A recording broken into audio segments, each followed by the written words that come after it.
এক, লাহোর প্রস্তাবের মূল প্রতিপাদ্য বিষয় কী ছিল? ভূমিকা। 1940 সালের 23শে মার্চ নিখিল ভারত মুসলিম লীগের লাহোর অধিবেশনে শেরে বাংলা একে ফজলুল হক যে ঐতিহাসিক প্রস্তাব পেশ করেন, তা ইতিহাসে লাহোর প্রস্তাব নামে পরিচিত। এটি ছিল ভারতীয় উপমহাদেশের মুসলমানদের রাজনৈতিক ও সাংবিধানিক ইতিহাসের একটি মাইলফলক। এই প্রস্তাবের মাধ্যমেই ব্রিটিশ ভারতের মুসলিম সংখ্যাগরিষ্ঠ অঞ্চলগুলো নিয়ে পৃথক স্বাধীন রাষ্ট্র গঠনের দাবি জোরালো হয়। মূলত দ্বিজাতি তত্ত্বের ভিত্তিতে মুসলমানদের জন্য একটি নিরাপদ ও স্বতন্ত্র আবাসভূমি প্রতিষ্ঠার লক্ষ্যেই এই প্রস্তাব উত্থাপন করা হয়েছিল। বিস্তারিত আলোচনা ও কোটেশন পয়েন্টসমূহ। 1. ভৌগোলিক সান্নিধ্য ও অবস্থান। লাহোর প্রস্তাবের অন্যতম মূল বিষয় ছিল মুসলিম সংখ্যাগরিষ্ঠ এলাকাগুলোকে ভৌগোলিক অবস্থান অনুযায়ী চিহ্নিত করা।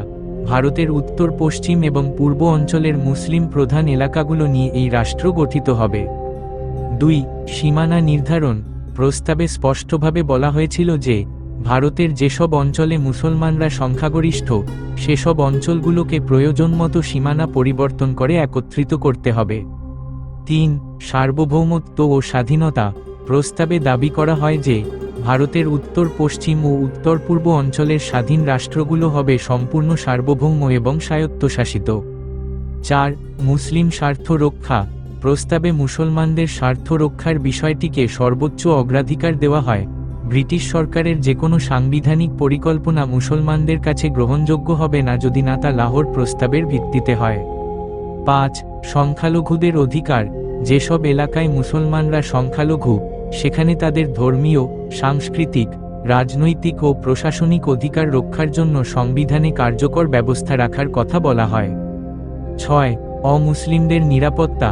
একইভাবে প্রস্তাবিত মুসলিম রাষ্ট্রগুলোতে অমুসলিম সংখ্যালঘুদের জানমাল, ধর্ম এবং সংস্কৃতির যথাযথ নিরাপত্তার বিধান নিশ্চিত করার দাবি জানানো হয়।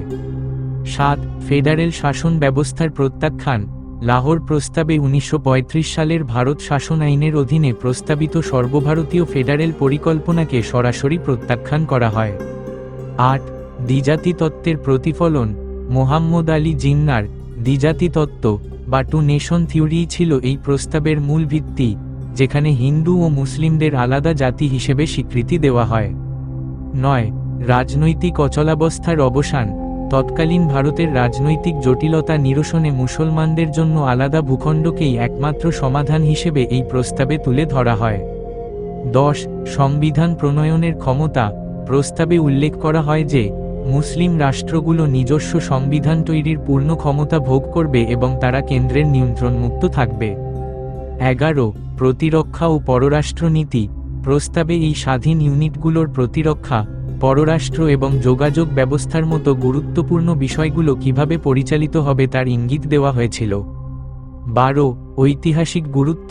এই প্রস্তাবটি ছিল ভারতীয় মুসলমানদের জন্য একটি ম্যাগনা কার্টা বা অধিকারের সনদ স্বরূপ, যা পরবর্তীতে পাকিস্তান সৃষ্টির ভিত্তি হিসেবে কাজ করে। উপসংহার পরিশেষে বলা যায় যে লাহোর প্রস্তাব কেবল একটি রাজনৈতিক দলিল ছিল না, বরং এটি ছিল উপমহাদেশের নিপীড়িত মুসলিম জনগোষ্ঠীর দীর্ঘদিনের আশা আকাঙ্ক্ষার প্রতিফলন। যদিও শুরুতে পাকিস্তান শব্দটি সরাসরি প্রস্তাবে ছিল না, তবে এর অন্তর্নিহিত বার্তাটি ছিল একটি স্বতন্ত্র স্বাধীন ভূখণ্ড।